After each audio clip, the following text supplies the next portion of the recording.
আসসালামু আলাইকুম সুপ্রিয় দর্শক, আশা করি আপনারা সবাই ভালো আছেন। আজকে আমরা এসেছি গ্রামের এই পরিবেশে, সুন্দর এই মনোমুগ্ধকর পরিবেশে। আমার এক বড় ভাই উনি মাছ মারতেছেন। দেখুন গ্রামের কি সৌন্দর্য, গ্রামের সেই আগের দিনগুলো যে মাছ মারার যে একটা অনুভূতি, সেই অনুভূতিটুকু যে আমি নিশ্চয় নিজে ফিল করতেছি যে মাছ মারতে গেলে একটা মানুষ কিরকম অনুভূতিটুকু ফিল করে, এবং মাছ মারার ভিতরে যে একটা মজা আছে, শান্তি আছে, এটা সত্যি গ্রামের মানুষ বুঝতে পারে। শহরের মানুষগুলো এরকম হয়তো দেখে না, বুঝতে পারে না। তাই গ্রামের মানুষগুলোই এরকম অনুভূতিটুকু বুঝতে পারে।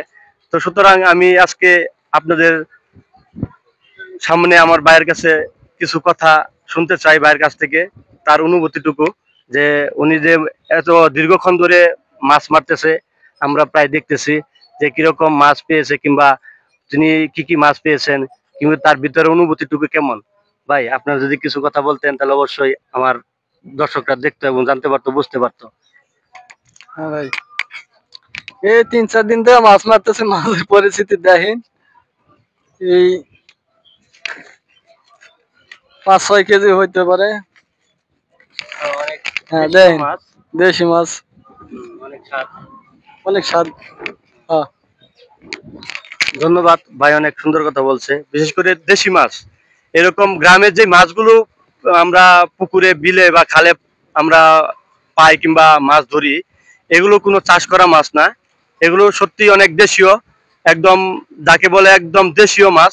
ছোট ছোট মাছ, যা যেটা আপনাদেরকে আমরা একটু আগে দেখিয়েছি। আবার আপনারা দেখেন মাছগুলো অনেক দেশি মাছ এবং খুব স্বাদের মাছ। বিশেষ করে এই মাছগুলো অনেক সবজি দিয়ে রান্না করলে খুব ভালো লাগে, খুব সুন্দর স্বাদ এবং খেতে খুব মজা লাগে। তো আমি আপনাদের কাছে আরেকটু এক কথা বলতে চাই, যে মাছ ধরার যে যে একটা অনুভূতিটুকু, সেটা অবশ্যই আমরা যারা গ্রামে থাকি সেটা বুঝতে পারি। কিন্তু গ্রামে মাছ ধরার ভিতরে যে একটা মজা এবং একটা যে কৌতূহলতা আছে, সেটা আমরা শহরে মানুষ বুঝতে পারি না, কিংবা শহরে থাকলে মানুষ এইসব দৃশ্যগুলো দেখতে কম পায়। আমার একজন শ্রদ্ধেয় কাকা, উনিও এসেছেন ভাইয়ের মাছ ধরতে, দেখতেছেন। ওনার ভিতরেও একটা কৌতূহল কাজ করছে, যে ছোটবেলায় উনিও এরকম মাছ ধরেছেন। এই আগেকার মানুষ যেরকম দেশের গ্রামের বাড়িতে এরকম খাল বিলে মাছ ধরতো, তাদের মুখ থেকে শুনেছি যে না, অনেক ভালো ভালো বড় বড় অনেক দেশি মাছ ছিল, যা মানুষ খেতে এবং খুবই মজা লাগতো। কিন্তু এখনকার সেই দিনগুলো আর সেই মাছ ধরার দিনগুলো এখন নেই। তবুও কিছু কিছু সময় দেখা যায়, কিন্তু আগের মতো দেখা যায় না। আমি আবার আমার চাচার কাছে কিছু কথা শুনবো, যে ওনারা আগে যে মাছ ধরেছেন, সেই মাছ ধরার ভিতরে ওনাদের যে একটা কৌতূহলতা কিংবা অনুভূতি ছিল, কিরকম ছিল। ভাই জাল টান দিছে, দেখেন মাছ তো ওরকম উঠে নাই, কিছু মাছ উঠেছে, ছোট ছোট মাছ, দারকিনা মাছ যাকে আমাদের গ্রাম্য আঞ্চলিক ভাষায় বলি। এই মাছগুলো গ্রামের খাল বিলে বিশেষ করে বেশি পাওয়া যায়। বিশেষ করে পানির সময়, বর্ষাকালে এই মাছগুলো বেশি ধরা পড়ে এবং পাওয়া যায়। সুতরাং আপনারা দেখেন যে কেমন করে ভাই আমার মাছ ধরছে। এবং এই জালটাকে আমাদের গ্রামের ভাষায়, আঞ্চলিক ভাষায় ছিপ জাল বলি। কিন্তু চাচারা কি বলে ডাকেন এই জালটাকে? আপনার ছিপ জাল, চাচারাও ছিপ জাল বলে ডাকে। তো আমি চাচার কাছ থেকে শুনতে চাই যে আগে যে ওনারা মাছ ধরেছেন, তাহলে সে আগের দিনগুলো আর এখনকার দিনগুলো আছে কিনা। না না, পার্থক্য আছে, অনেক পার্থক্য।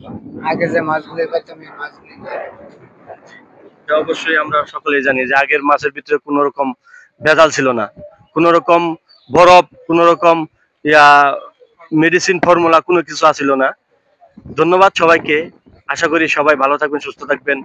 গ্রামের এই সুন্দর পরিবেশে মাছ ধরার সুন্দর দৃশ্যটি অবশ্যই আপনাদের ভালো লেগেছে। যদি আপনাদের ভালো লাগে অবশ্যই লাইক, কমেন্ট, শেয়ার করে আমাদের অবশ্যই পাশে থাকবেন এবং সকলকে দেখার সুযোগ করে দিবেন। আসসালামু আলাইকুম, আল্লাহ হাফেজ।